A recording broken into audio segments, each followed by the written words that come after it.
Elon Ackelbank. He's a junior at Northeastern University and is on the Socialist Students Organizing Committee. Elon, thanks a lot for coming on. Thanks so much for having me, Tucker. So the question, if you're a socialist, and by the way, I take your views seriously. I don't agree with them, but I don't think a lot of people agree with you. If you are a socialist and you care about working people, but you also hate Trump, how do you square the fact that the majority of private sector union members, the very people you exist to help and stand up for, voted for Trump? Yeah, that's a great question. I mean, the reality is a lot of people had to vote for Trump for him to get elected, and I don't question that.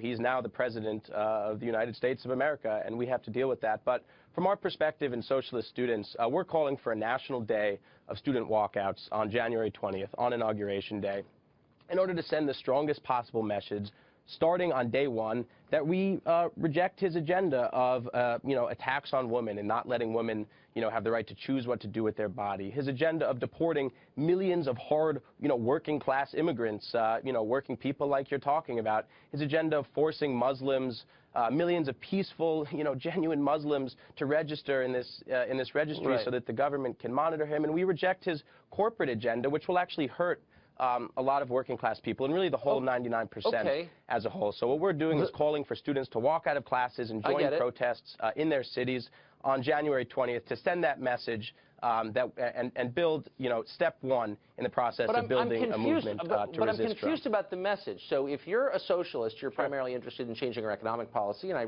read your website, and you say that your young people who see the crisis of student debt, our declining living standards are entirely based on capitalism. It's a system that exploits the many for the benefit of a few. I get it.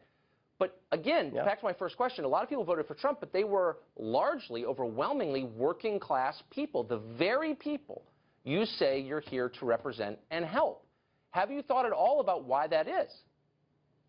Absolutely. Yeah, I mean, in my opinion, the dominant feature of this whole election, not just the general election, but going back, I mean, this election has been longer than I think a lot of us would have preferred it to be, about a year and a half. I think the dominant feature of this was a mood, an anti-establishment mood. People are upset with the way things are going, including myself, and certainly a lot of, working people, young people and students. And so I think people were looking for a change, and a lot of people voted for Trump because they thought, he was saying he was going to drain the swamp, change the system. He's talking about Washington insiders, right? He's talking about, the political establishment. And these are a lot of things that I agree with. I do think there's Washington insiders. But from my point of view, what we need is anti-corporate candidates, anti-racist candidates, anti-sexist candidates. They put forward not a message of division, but a message of unity based on the 99% opposing our common enemy, which, we in social students see as the 1%.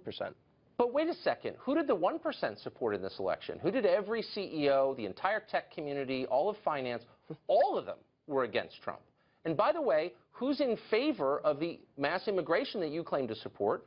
It's businesses, because they want cheaper labor. They don't want immigrants to come in to make America more diverse. They want them to come in and work for cheap wages. Do you see the connection at all, and why you're abetting that? Certainly a lot of corporate CEOs and whatnot endorsed Hillary, and this is because Hillary was a Wall Street friendly candidate. But that's actually not true what you're saying. I mean, if you look at Trump's appointments on the past 2 days, he just appointed the CEO of ExxonMobil, one of the most major gas companies in the country, and actually the world too. That he just appointed him as Secretary of State. The CEO of Goldman Sachs is now on his cabinet. So what you're saying isn't totally true. No, but here's what is true. No, not really. He has appointed a bunch of corporate people, for sure. But on the question of immigration, mass low-skilled, low-wage immigration, business is for that. You're for it, too. Why do you think they're for it? Because they want to see a more complicated tapestry? No. Because their labor costs decline when they import low-skilled people who will work for less, whom they can exploit. Right, and that's why one of the key things that Socialist Students calls for is a $15 an hour minimum wage for all workers, because anybody who works, anybody who contributes to society deserves to have a living wage. So I don't accept this argument that if workers come from another country, that should allow corporations to drive down wages. The reality is that every single person who works, whether you're a student or a working person with a family, that you should have a living wage. That's fine, and no one disagrees with that, but there is massive unemployment in the middle of the country, massive, and a higher rate for men than during the Great Depression. If you bring in more workers, will there be more or less employment? There will be less employment, more people competing for fewer jobs. This is basic economics. How can you as a socialist be for that? What we need is jobs programs, and the reality is that appointing a CEO.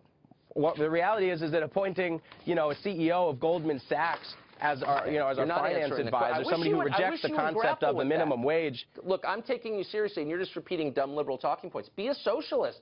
Be a radical. Open your mind. I'm serious. You're not a socialist. You're a lifestyle liberal who's upset about the same boring rich people topics. Look at the economics of it. And you know what I mean? You may I'm not looking come at the economics. I feel like you're trying to get us distracted. The key message is that young people, the majority of high schoolers couldn't even vote for Donald Trump because they weren't old enough. But Donald Trump's policies of deporting immigrants, making Muslims register, attacking women's rights, these things are going to affect high schoolers. Those are and just young talking people. points. You know what? The one thing about socialists is they're kind of interesting. Elon, open your mind. We're out of time, unfortunately. I'm being told we got to stop. But I appreciate your coming on. Thank you.